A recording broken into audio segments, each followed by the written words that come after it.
In this video, we're going to start homework 1, and what we're going to be doing is we're going to be bringing in a floor plan that is actually a material. It's a JPEG image that we're going to manipulate so that we can scale it to just about the appropriate size, and then we're going to use that to create some guides and start drawing off of the actual material itself.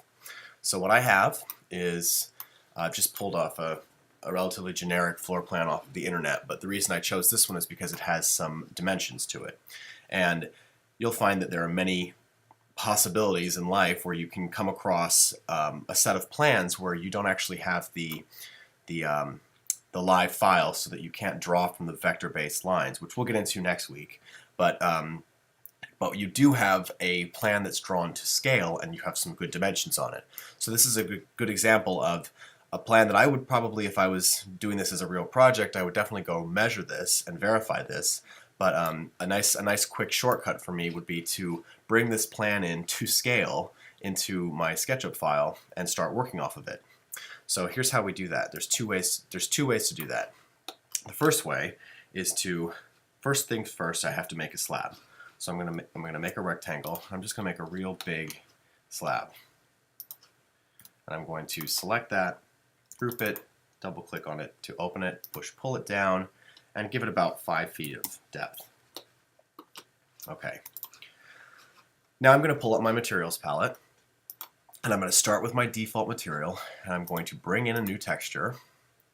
So I have to navigate to that. So I'm going to go to my desktop, which is where I've saved it, and I'm just calling it Oval Tunda because of this weird Oval Tunda word in the middle. So open that up, and I'm not going to assign it any height or anything like that yet. So let's just say that it comes in at 3 feet by 1'9".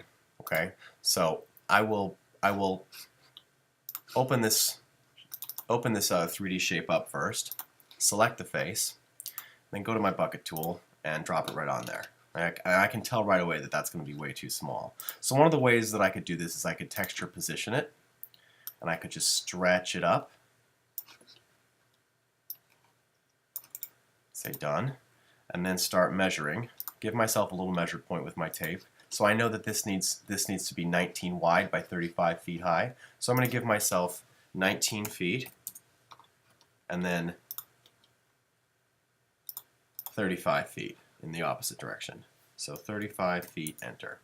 So now I know that if I scale this up by hitting my texture position again and starting to pull along these axes like this, I can kind of start to move this into position.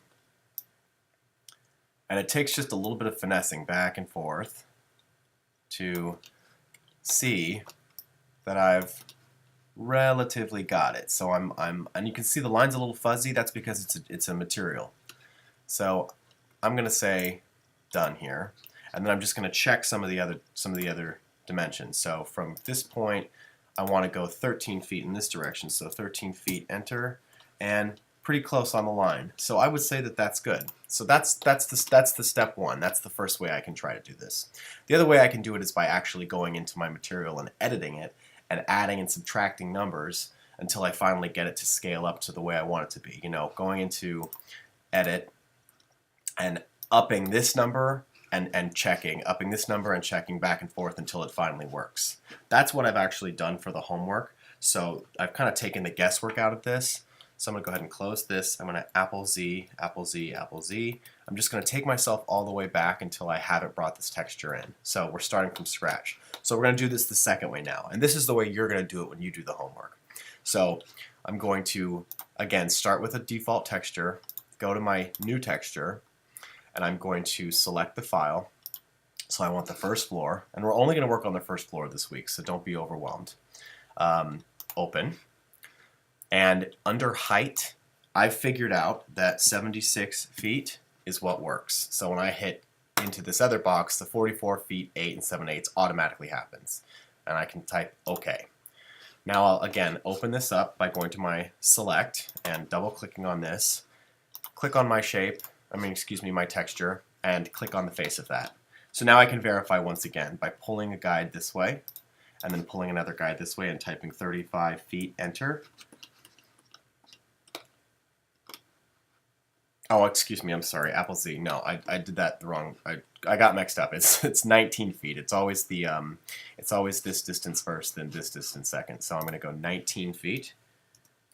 Enter, and I can see that I've got it nice on the line there. I'm going to do the same thing on the inside, so I'm just going to check to that point. And again, this is relatively rough, but I'm using guides, so the guides are going to be accurate. And then I'm going to type in 35 feet, enter, and verify that I'm nicely on the line. So that's great. So what I'm going to do now to finalize this is just push-pull this edge in. I don't want to see this plan repeated over and over again. So I'll push-pull this edge in and leave it like that. And click out in space to finish that up. So this is step one of the homework. Step one of the homework is bringing in this material as bringing in this plan as a texture or material and scaling it up into the right size so that you can draw off of it. This is going to be our reference for the remainder of this assignment. So we're going to always use this material here, and we're going to basically be able to see the plan below us as we're working. And the reason I really like doing this is because the other way to do this, if I were to start in a much simpler and more rudimentary way, I'm going to go ahead and Shift D to delete the guides, would be to actually draft this just manually off to the side by typing in the dimensions. So I could type in 35 feet, enter, and start moving over.